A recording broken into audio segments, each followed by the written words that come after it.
भगवान श्री राम के काल से माता जनक नंदिनी माता सीता का मायका, और ऐसा माना जाता है कि त्रेता युग में भगवान श्री राम की दीर्घायु लंबी आयु की कामना को लेकर के उस काल से छठ मैया की पूजा का ये व्रत प्रारंभ हुआ।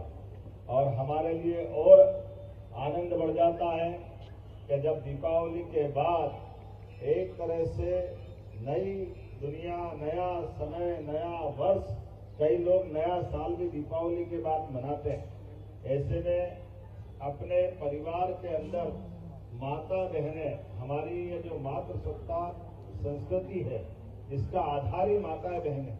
माता बहनें अपने जीवन के सारे कष्टों को सहन करते हुए पूरे परिवार की, अपने पतिदेव की दीर्घायु की कामना करते हुए संसार में सुखी, समृद्धि, आनंद, सभी प्रकार के कष्ट मिटे, और इसीलिए निराहार रहते हुए और निर्जल उपवास 36 घंटे मामूली बात नहीं, लेकिन इसमें बड़े आनंद के साथ सारा कष्ट भी आनंद के साथ सहन करते हुए अपनी संस्कृति को गौरवान्वित करने वाला ये वाकई अद्भुत त्योहार है।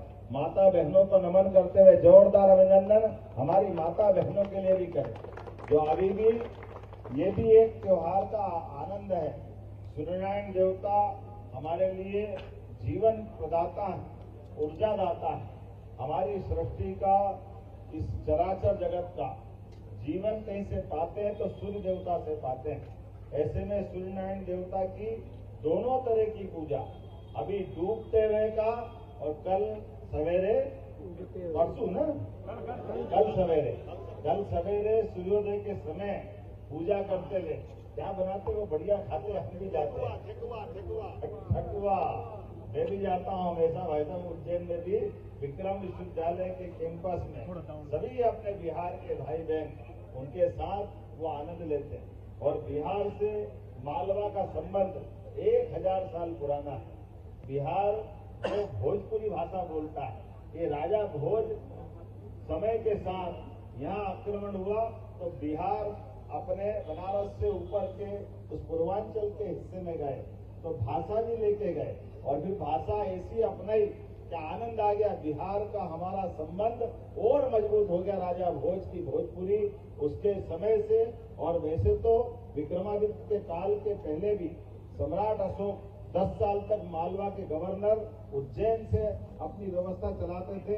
उनके पिताश्री उस काल में 2 महाजनपद होते थे, एक अवंती जनपद और एक हमारा पाटलिपुत्र। वहां से सम्राट बैठ करके पूरी शासन के सूत्र चलाते थे। ऐसे में यह हजारों साल पुराने हमारे रिश्ते को मजबूत करने वाला माँ अहिल्या माता की नगरी, आज यहाँ से जो आशीर्वाद बहनों का मिल रहा है, मेरी अपनी ओर से छठ महोत्सव के अवसर पर क्या ठाकुर साहब ठप के आ रहे हैं, और बिल्कुल अंदाज के साथ जोरदार अभिनंदन ठाकुर साहब के लिए भी, और माननीय मंत्री कैलाश जी भाई साहब जिनके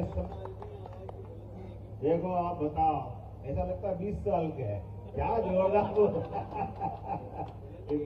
आवाज की बुलंदी और वो स्टाइल, या डांट के ताली बज रही, ऐसा लग रहा है कि हाँ बिहार का आदमी दिल का साफ होता है और मुंह पे बेबाक बात करता है, उसकी आनंद ही अलग होता है, उसकी मिठास भी है, आनंद भी है, ऊर्जा भी है। और पूर्वांचल का ये हिस्सा जब जब भी आनंद के साथ आगे बढ़ा, पूरा देश झूमने का मौका देता है। हर काल में, हर परिस्थिति में ये पूर्व की तरफ से आने वाली सारी कठिनाइयों को अपने सीने पे झेलते हुए पूरे देश की सुख समृद्धि की कामना करने वाला बिहार एक बार फिर बदलते दौर में यशस्वी प्रधानमंत्री के नेतृत्व में जैसा समय बदला है, हमारी संस्कृति पे गौरव करने का जो मौका मिल रहा है, परमात्मा करे ये और बढ़ता जाए। मेरी अपनी ओर से छठ महोत्सव की आप सबको बधाई, बहुत बहुत धन्यवाद। बोलिए छठ मैया की।